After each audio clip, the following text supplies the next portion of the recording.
Charlie's Angels 2019 fails on pretty much every front, regardless of what Elizabeth Banks thinks. Yeah, it's that bad.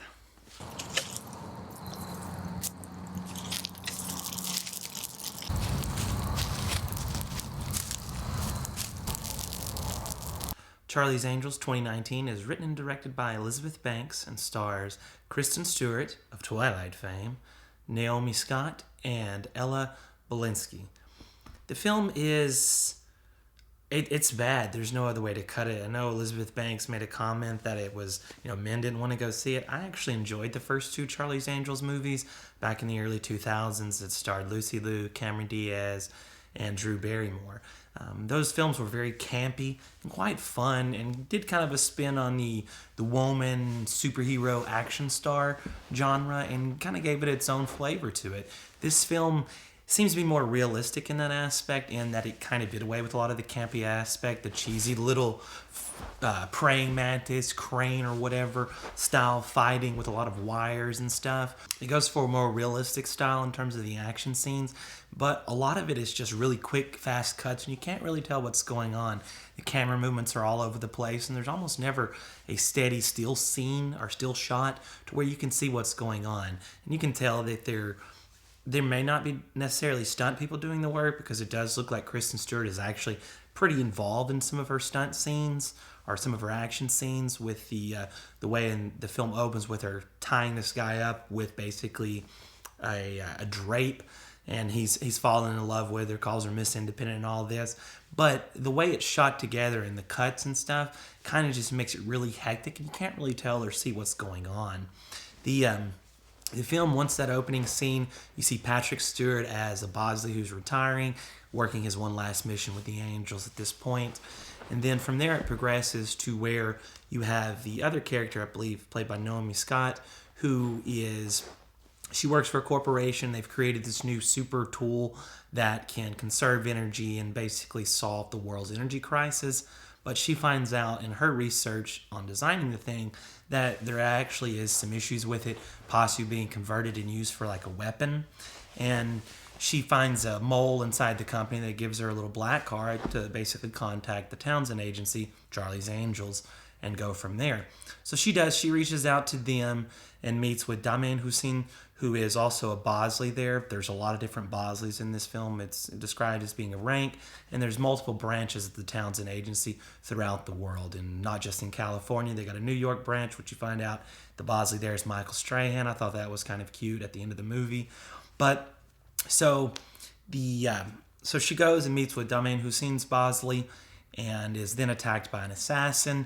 They go on a little car chase, and it's not very good. I mean, this guy has a minigun, and he's shooting the back of an Audi and doesn't really do any damage to it. It takes like 3 or 4 minutes worth of shooting before he even breaks the back glass on the car.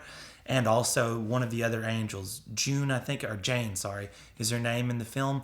She's out the sunroof shooting with an MP4 at this guy, and it's just doesn't seem realistic. Neither one of them are getting injured, and she's just bouncing along through the sunroof as the car is hitting other cars, bouncing off curbs and things like that, before eventually getting thrown into the water, where this assassin ends up thinking that they're dead and leaves after getting into a little fight with Kristen Stewart's character.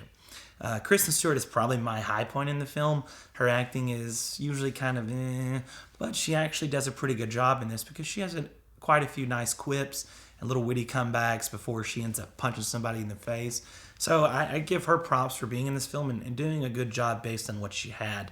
The script is really poor in terms of it doesn't really give them much to go or to do in this. It just seems that everything kind of lines up perfectly. So there might be possibly a mole inside the Townsend agency, and that's why the original rendezvous with Naomi Scott's character was found out, or had an assassination attempt on her. So it moves from there. They have to go to Istanbul to do some research there to try to track down one of Naomi Scott's direct superior, who kind of hit her research in terms of what this actual device, Calypso, could do. Instead of being able to just conserve energy, it actually creates an EMP pulse that in turn can cause your nervous system to shut down. it's one of those ones that's a little bit out there, and it's kind of like, oh, okay, you could have narrowed down the focus in terms of what you were going to do with that. So they end up in Istanbul, end up getting in another fight after they track this guy down to a quarry, and Elizabeth Banks' character, who's also in the film acting as a Bosley who takes over for Patrick Stewart, she seems to just be there. I mean, she's enjoying herself. She's the writer, director of it as well, but she doesn't do a good job, and she's just kind of pointless in what she does. And then you find out that she actually put like a little tracker in Patrick Stewart's character because she may have thought he was the mole or not. Didn't really explain that much there. But then she leaves the girls or the angels while they're at this quarry, and immediately it turns like, oh my gosh, she's the mole. She's the one that's doing all this. But it didn't really add up to it in the beginning. So it's just kind of like, that's not a twist that works for me.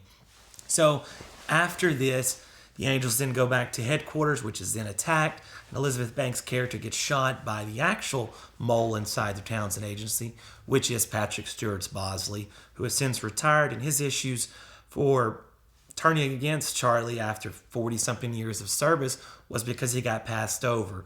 And you find out later on in the end of the movie where Charlie is revealed, the new Charlie, so to speak, is revealed to be a woman with a voice modulator sounding like a man.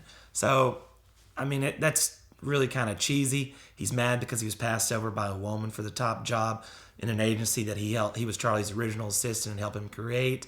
And it just doesn't work. I mean, there needed to be a little bit more script doctoring going on to kind of get good story and through lines in this one, and it just wasn't there, along with a lot of the directions.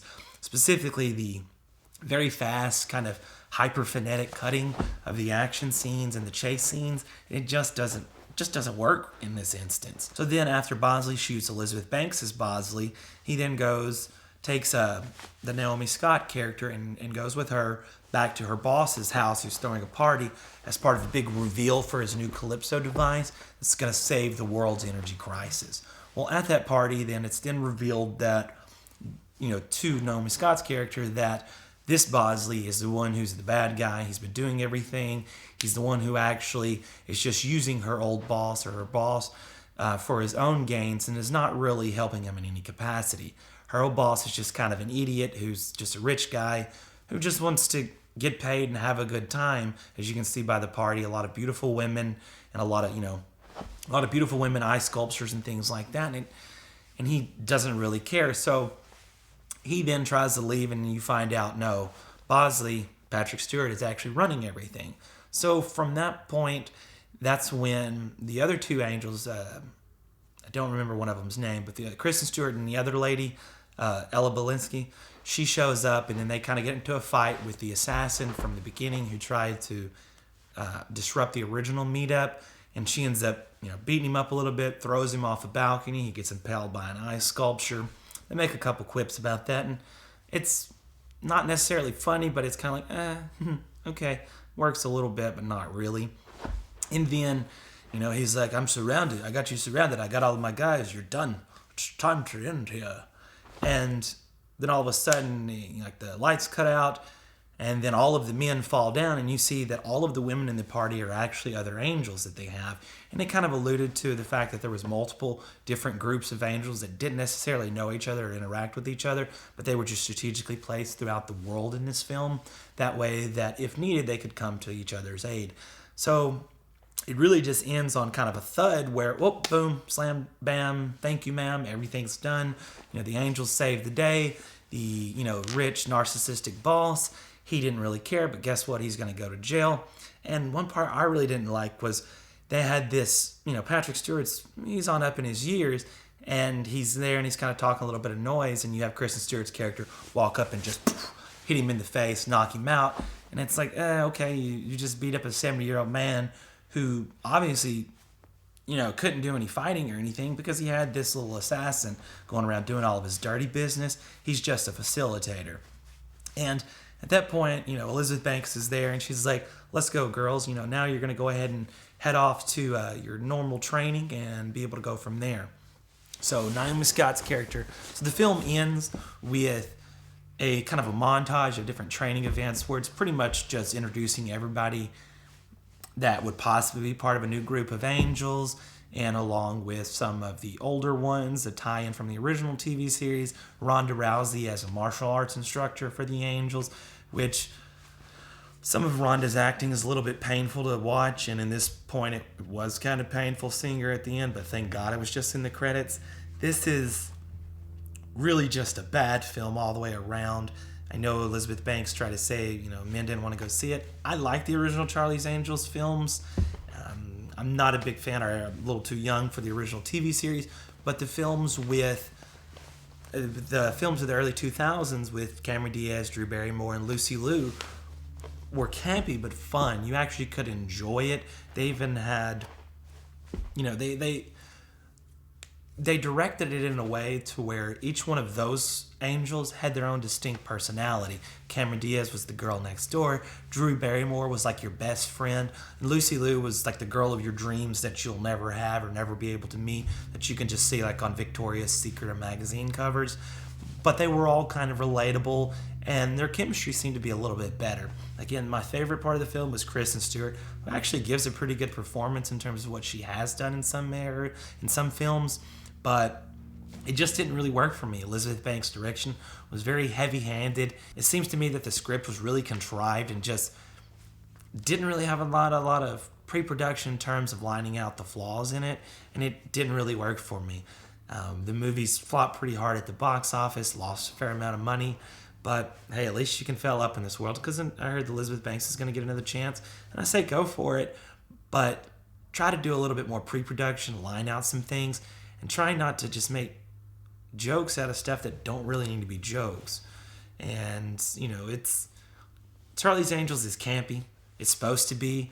It's, very beautiful women, tall, athletic, petite, that are just beating the dog shit out of, big burly men, assassins and things like that. So you can be kind of campy with it. Like in the original one, where they had the creepy thin man, and they were doing all of these cheesy crouching tiger, hidden dragon wire maneuvers, like jumping around, fighting and stuff, and it worked. But in this film, it didn't, because it seems like they tried to take a realistic approach to it, but in doing that, they moved away from what made the original films and the TV series fun and enjoyable for people, because it wasn't supposed to be so serious. And this film definitely takes itself very seriously, and it doesn't need to. I wouldn't recommend this film. Wait until it comes out on a streaming service and watch it there, and then maybe, you might think it's worth the hour and 45 minutes or so that you have to watch it. Thank you.